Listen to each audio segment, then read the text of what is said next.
This is a free sample of the book, The Financial Red Pill by Cairo Copeland. The first half of this book is posted right here on YouTube, free for everyone to listen to. If you like this content and want to hear or read the rest, or want to listen to it free of ads, visit reinventideal.com/finance. The book is available on Kindle, paperback, and Audible at reinventideal.com/finance.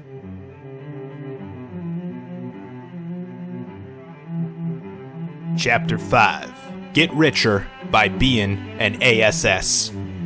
Now that you are aware of the big financial fuck-ups to avoid, the rest of this book will focus now on what are the right things to do. The first thing to do is to start saving. Save early and often. In my practice as a financial planner, I often had the same conversation with every client, and it went something like this. And notice the pattern here.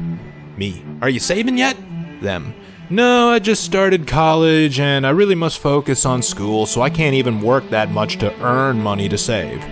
4 years later, I'd say, are you saving yet? And they'd say, no, I just graduated college, so I gotta find a job first and then an apartment. 4 years later, I'd ask, are you saving yet? And they'd say, no, I just got engaged, but I'll start saving after the wedding and honeymoon. And 4 years later, I'd ask again, are you saving yet? And they'd say, no, we just found out that we're having a baby, but I'll start saving after the kid is grown and mature enough to not be so expensive. And 4 years later, I'd ask them, are you saving yet? No, we had to buy a house because we're having another kid, but I'll start after we get a little bit of that mortgage paid down. 4 years later, are you saving yet? No, we had to get a minivan because the kids are old enough to be in school now, but I'll start saving after we get a little bit of that paid down. 10 years later, are you saving yet? No, we just sent Junior off to college, but I'll start after the second kid is done with college. And then 10 years later. So, the kids should be done with college, and you should have that house and minivan paid down a little bit. Are you saving yet? And they'd say, holy shit, I'm 58 years old, and I got no money saved. What the fuck do I do? Just as poor health habits compound, and conversely good health habits compound, even small, positive financial changes will do the same. During my financial advisor career, I had clients that were a married couple and had just shown them the formula for fortune. Our next step was to track expenses and look for opportunities where we could find savings. And they signed up for Mint, tracked all their expenses, and the results were very telling. They saw that they were spending too much on eating out and had corrected that quickly. But there was more to the story of their spending. There were little leaks in their savings ship that were holding them back from far greater financial potential. For one, he kept taking the toll road to work, and she kept buying a Mountain Dew from the vending machine each workday. If he could take a different way to work besides the toll road, that's $455 a year, or $38 a month. That gets him a full tank of gas each month. Certainly that would take him further than any mileage he was saving by taking the toll road. And that soda might be $1 a day, and seemingly irrelevant to your long-term financial picture. But how long is the long term? 40 years? $1 a day invested in the market compounded over 40 years adds up to $200,000. So every penny matters. This is a critical step to becoming financially successful. It's not about how much money you make, but about how much you keep. What I tell my clients is that to be successful, they need to be an ass. I don't mean be an ass like a douchebag. I mean A.S.S. to stand for always save something. Be someone that always saves something, even if it's just $1 a day, because you've seen how that can add up over time. Do you want to be a millionaire in your retirement? All you need to do is save $1.50 a day. That's $45 a month, and it will add up to $1 million when invested and compounded in the market for 45 years. So I would strongly encourage you to save as much as you can and be aggressive with your savings. But if on some days you can't find ways to save, then just do the best you can, even if it's only change in your pocket. A good habit is to take the leftover loose change in your pocket at the end of the day and dump it into a savings bucket or a piggy bank or whatever you use to hold these tiny amounts until they get big enough to deposit into a bank account.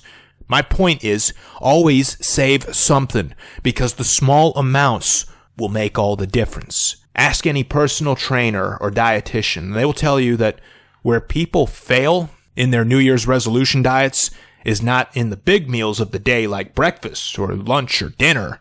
Many people do maintain their strict diets for those meals, but the snacks they have throughout the day, in between those meals, the sugary drinks they sip on and refill, the little leaks in their disciplined diet is what sets them back and keeps them from reaching their fitness and fat loss goals. The same is true of finance. The little things added up outweigh the big things in their impact. This is an overlooked truth about personal finance, and the key takeaway from this: everyone tends to be very scrutinizing and careful with the big expenditures like a house or a car, home repairs, kitchen appliances, but these are not the items that you have to be the most careful of. It's the little purchases that matter more. The opportunity is not in the dollars, but in the pennies. Now, I'm not saying you should be thoughtless and extravagant with your big purchases, but there's not much you can do about the big expenses in life. Houses and cars will always cost a lot, no matter how hard you bargain. But the little expenses in life, like the soda can or the extra errand, are the ones you have the greatest control over. Finding ways to cut expenses and save is perhaps the best way to increase your investment capital that will go from the income statement to the asset side of the balance sheet. It's even better than increasing your earnings. That's because, for one, you can't control how much someone will pay you. And two, any increase in earnings also means increased taxes. But an increase in savings is not taxable. The IRS never went after anyone for their reduction in spending. This is to advocate minimalism. Much like Aaron Clarey, who has a minimalism course in his book, Bachelor Pad Economics, talks all about minimalism. The point of it is this, is you gotta understand your future is far more important than the present moment. Because right now you're anticipating that future, and at some point you're going to live it. The present moment, you're just currently living it. And if you set your future up for success, you will be happier when enjoying that success in the future, more so than you'll ever be in any present moment right now. Because in the present moment, it's fleeting. So that means that brown rice is just as fulfilling as quinoa. That means some beef and broccoli has the same effect on you as fancy expensive sushi. That means a cheap Android phone has the same functions and can do about 90% of everything that an iPhone can do. That means that a rundown Japanese shitbox car can do 90% of everything that a Lamborghini can do. So look just at what do you need and get by on just what you need, not going after everything that you could possibly have. Further, finding areas to save can be more effective at increasing capital because it allows you to find more capital to put to work for you without currently putting capital to work. Here's what I mean by that. To get $300 a year, that would require an investment of $8,571.43, to be exact, earning 3.5% a year. Now, can you guarantee a 3.5% annual return? I'll tell you what, that's incredibly hard in the fixed income markets at almost any given time in the last 20 years. And also, do you even have $8,571.43 laying around? Probably not. That $300 is more easily attained through saving. Each cent is a sacred acorn with the potential to become a great oak. If you don't have a lot to start with, just set up 5 containers or piggy banks and label them with the 5 account names. With these 5 account names: a freedom account, necessities, contingencies, education, and play. And if you have enough money to meet the minimum balances, start bank accounts. And I strongly urge you set up bank accounts because not having immediate physical access to the money reinforces the purpose of this system.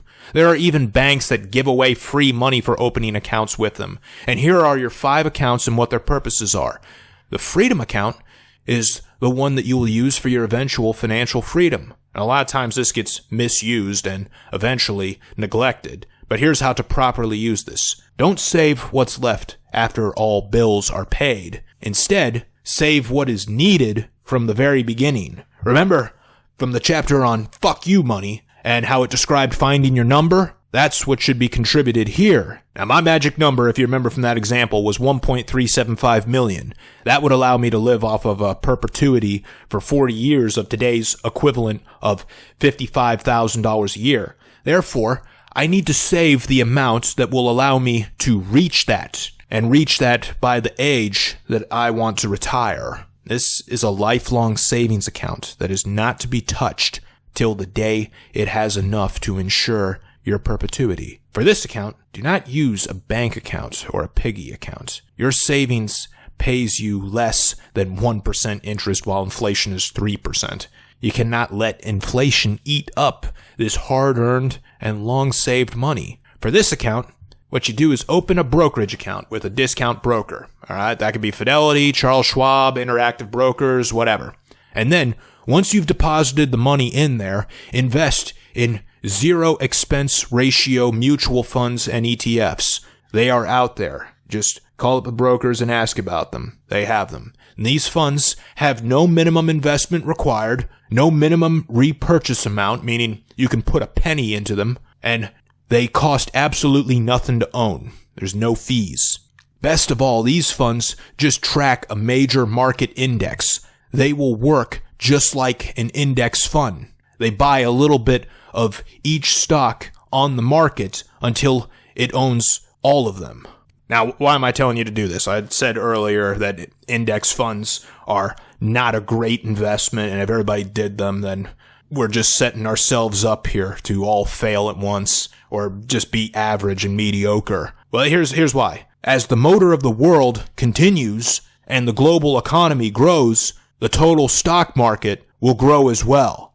You get to get in on this growth by stuffing all of your extra savings into this account that's invested in a total stock market index fund. Each time you purchase shares of it, you will likely be purchasing with a different amount and at a different price. And this is good because it allows dollar cost averaging to work its magic. Now, dollar cost averaging means that when the price is high, you purchase fewer shares. Thus, that's less shares at risk of a falling market price. When the price is low, you purchase more shares, thus setting yourself up for a big return when they rise in price because you have more shares.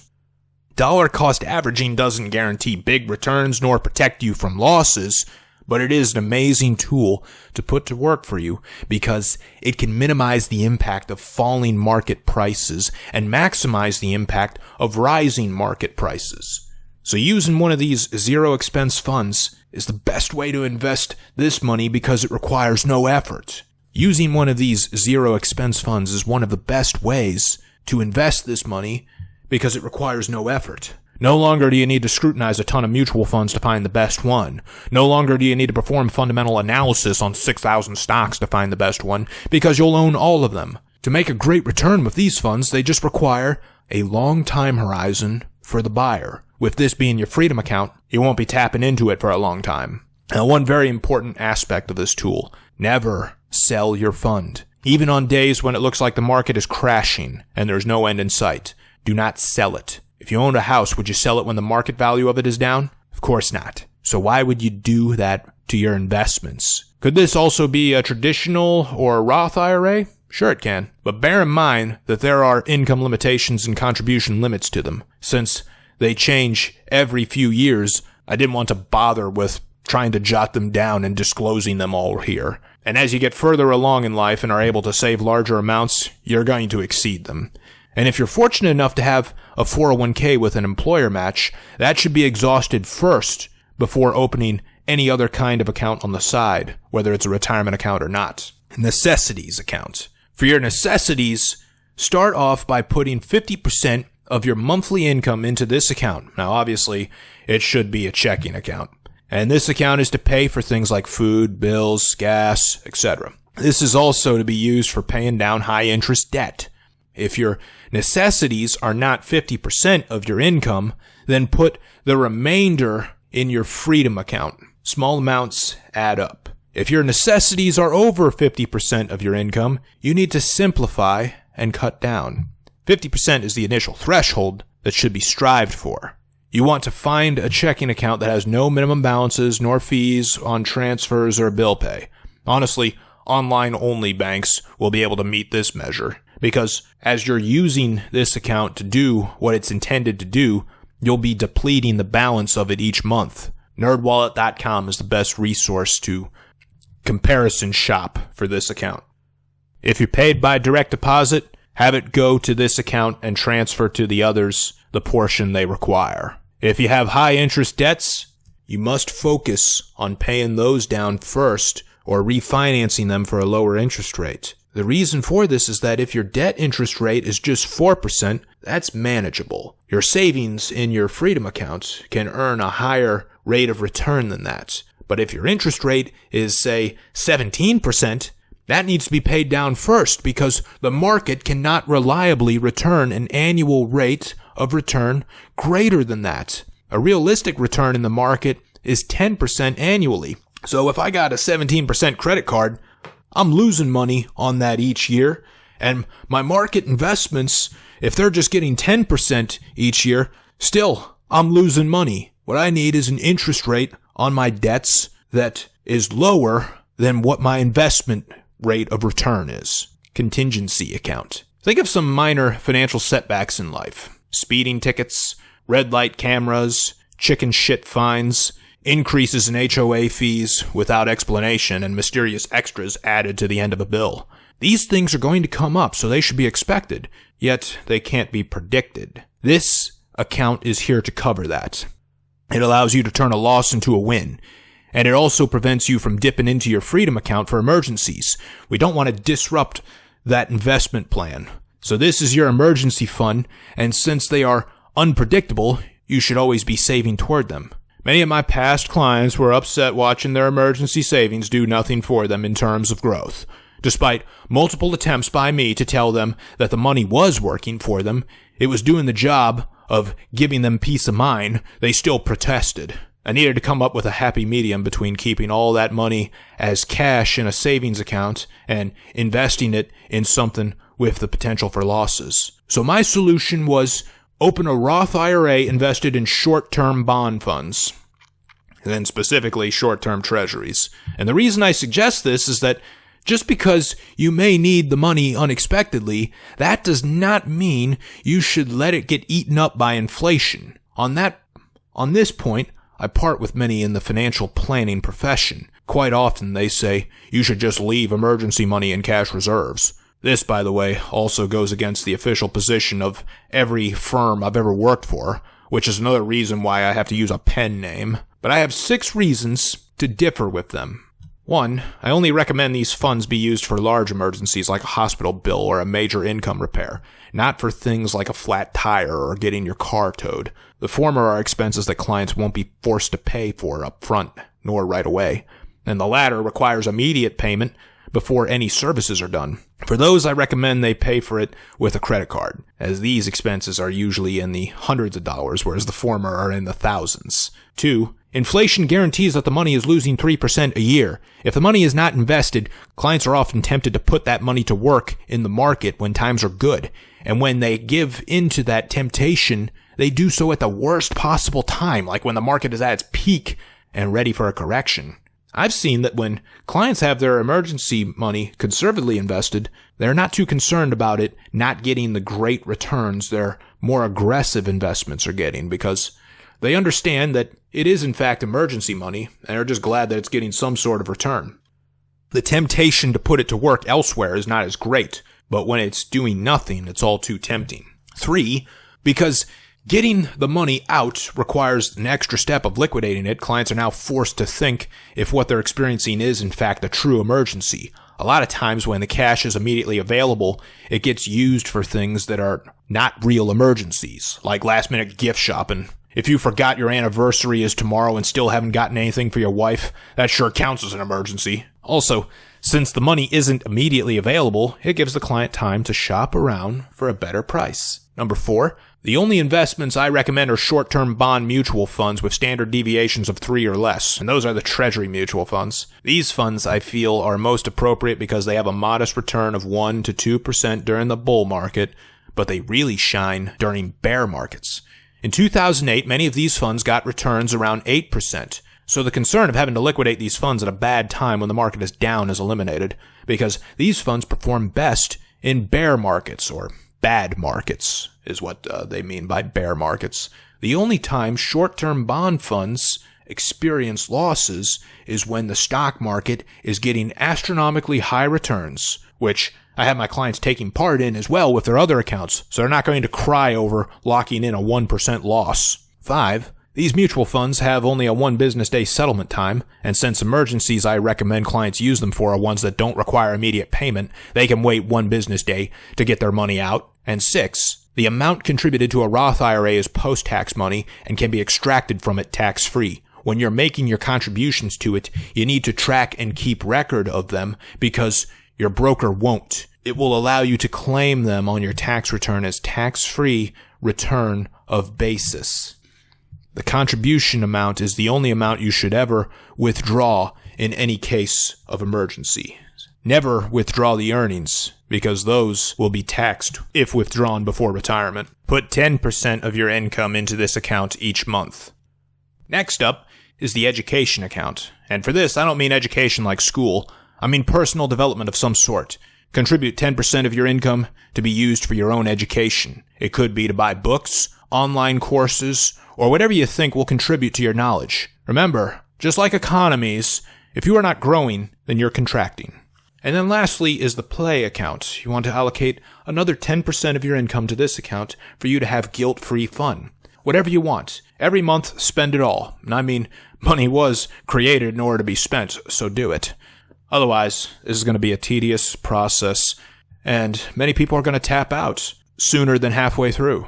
Managing your money seems like it restricts freedom, but in reality, it advances it. After all, you are adding to a freedom account that has that name for a reason. So do not focus on the amount of money in each account, because when you're starting out, each will seem minuscule and you'll think, what's the use? What I want you to focus on instead is the habit of managing your money. Some additional advice I have for you. Trick yourself into saving more. One trick to use whenever you're shopping and using a debit card for your necessities and using the debit card for your necessities account, get $5 cash back at the register for each time it's swiped. Then take that $5 and deposit it into your freedom account.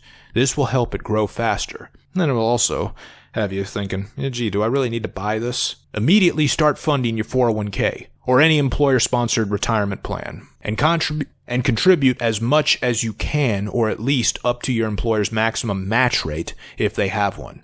Otherwise, you're giving up free money. And never touch this money. You have the Roth as an emergency fund. A big regret of those who later fail to stay retired in retirement is the fact that they treated their retirement savings as an emergency fund.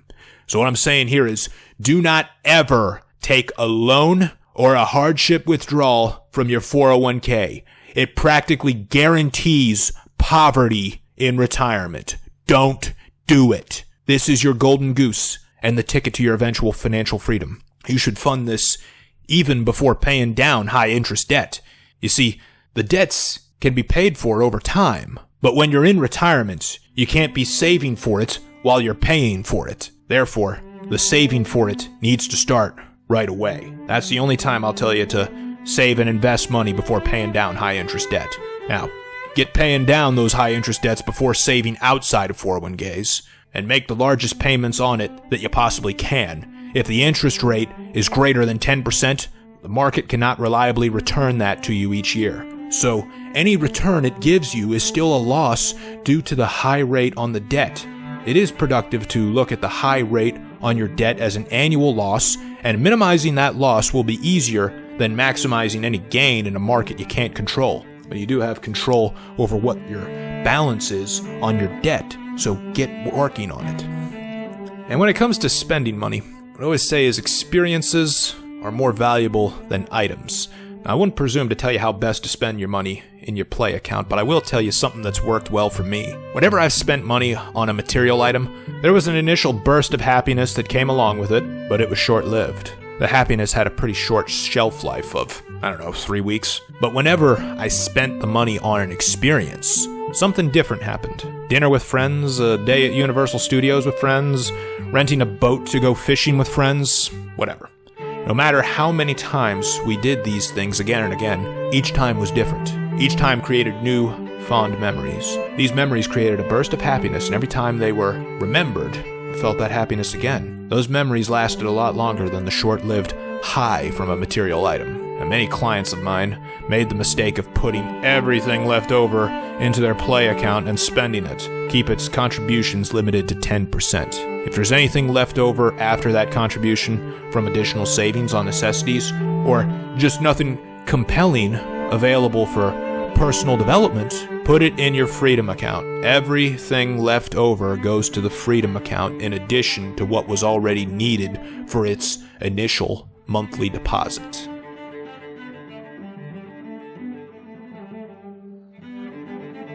Thank you for listening to this free sample of the book, The Financial Red Pill, by Cairo Copeland. If you enjoyed it and want to hear or read the rest, or want to listen to it free of ads, visit reinventideal.com/finance. The book is available on Kindle, paperback, and Audible at reinventideal.com/finance.